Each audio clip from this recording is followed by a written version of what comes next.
Disgrasya na naman po sa kalsada. Nagkarambola ang 4 na sasakyan sa Cainta, Rizal. Ang pasimuno, isang jeepney driver na aminadong nakainom. Nasa frontline ng balitang yan, si Ian Suyu, exclusive. Nakatigil ang itim na SUV na ito sa kahabaan ng Felix Avenue sa Cainta, Rizal. Maya-maya, isang humaharurot na pampasaherong jeep ang biglang tumumbok at bumangga sa SUV. Sa lakas ng impact, nabangga ng SUV ang puting kotse na nasa kabilang lane. Habang ang kotse naman, nasagi ang isang motorsiklo sa gilid.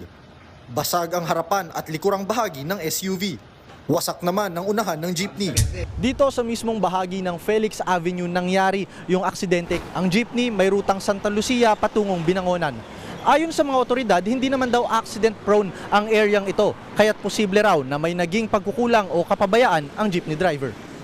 Ayon sa Cainta Police, sobrang bilis raw talaga ng patakbo ng jeep. Napag-alamang nakainom pala ang tsuper nito bago siya pumasada. Ang SUV naman, naka-full stop raw sana para lumiko sa isang village. Na-lose daw siya ng brake, so siyempre siya sa amin sa evaluations namin, no, totally yung admittedly, sabi niya naman sa amin kanina, nakashut daw siya kagabi. No, siyempre siguro, gawa na meron pang epekto ng liko sa katawan siya, baka naging way para magkaroon ng malaking aksidente. 7 ang sugatan, pero agad naman silang nakalabas sa ospital. Ang driver ng jeep, todo tanggi pa noong una, pero kalaunay umaming nakainom nga. Pagtapa ko sa preno, hindi kumagat agad eh. Kinakabig ko, tumama na eh. Hindi na nakayanan eh. Pero sir, nakainom po ba kayo ng time na yun? Hindi, nung alas 12 po, natulog na ako. Manghihina lang po sana ako ng tawad kung kayang patawarin.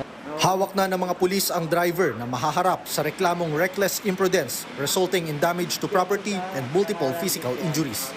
Nagbabalita mula sa frontline, Ian Suyu, News 5. Mga kapatid, Dimples Romana po, kumpletuhin ang inyong umaga ng mga kwentong puno ng inspirasyon. Salubungin po ang bawat araw ng may ngiti at pag-asa.